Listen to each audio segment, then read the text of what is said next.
Hello, welcome to Inside the Summit League. Tom Neiman along with Brad Newitt, and we get to Summit League play here finally in a couple of weeks, Brad, and it's time to get to the conference, isn't it? Yeah, I think everyone's ready to get that conference slate started. The last few games here of the non-conference are here around the holidays, and then once we get back and start 2013, Tom, we're hooping it up. All right, it's going to be good to get Summit League play going. Lots of good women's stuff coming up a little later, but we're going to start with the men and highlights from Denver. The Pioneers will join the Summit League next year, and the new team this year in the league, Omaha, played at Denver on Saturday.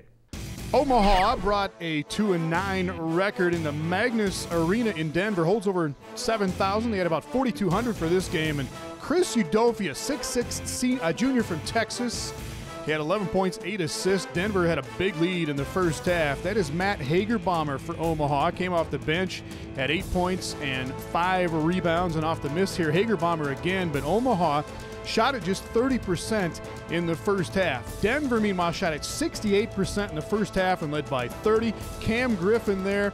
Denver had 6 guys in double digits, and they win at 82-47. All right, Newitt, this appears to be a really nice, perfect marriage between the Summit League and Denver. Are we missing anything here, or does this look good?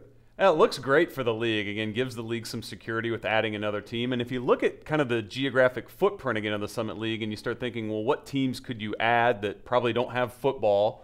You know, Denver definitely pops up there. I don't know if the men's coaches and the basketball side are going to be real happy about it after the pounding they just put on Omaha. Yeah, they might be good, and they will come right in and play for the Summit League Championship next year. Well, North Dakota State and South Dakota State, the men are supposed to be battling it out for the Summit League Championship this year. The Jackrabbits played at Minnesota 2 weeks ago.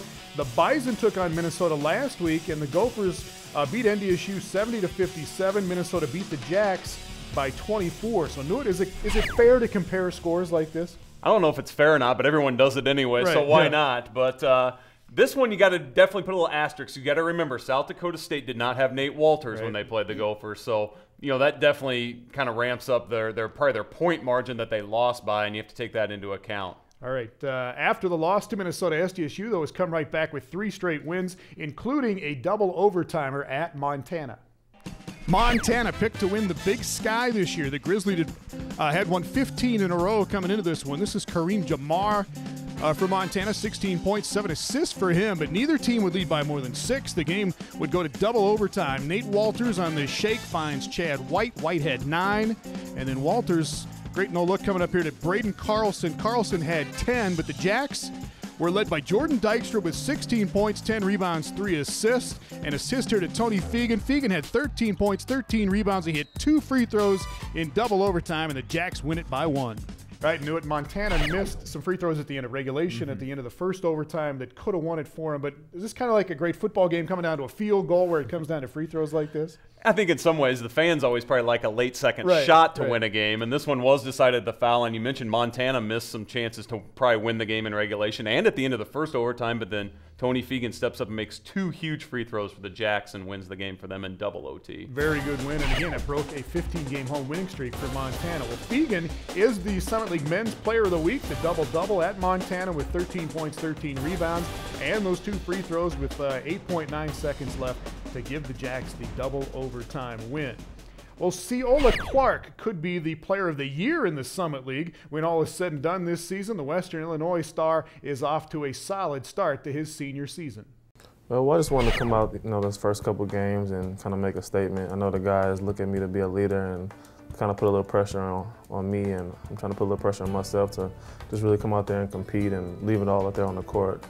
This is truly my last year, my last senior year, so I'm just trying to do whatever I can to help our team be successful. All the hard work that we put in this offseason and the past few years is, finally paying off for, like I said, for the program and for the coaches and the guys that have been here for a while.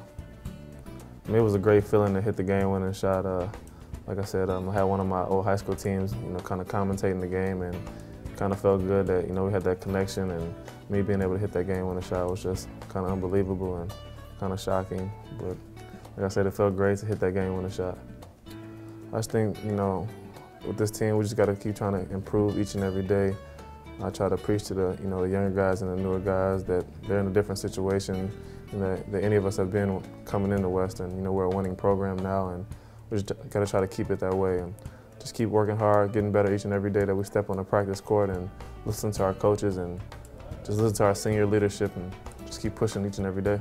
Well, Brad, Ceola Clark was hurt his freshman year. He was granted a medical redshirt then. He was hurt in his junior season, missed most of that year, so the NCAA granted him a waiver, granted him a 6th season now. So great for Ceola Clark to play again this year, but maybe not so great for the rest of the league, right? Ceola Clark is an outstanding player, and sometimes his stats don't wow you, but a lot of that has to do with the pace that Western Illinois plays with. They play a low-possession basketball game, so it doesn't always average maybe the points that you would see from some of the higher scorers, but very efficient player on that offensive end and a great distributor of the ball as well. Yeah, he's going to be cool at the end of those close games when we get to Summit League play. Back with more men's hoops from USD, IUPUI, and Kansas City.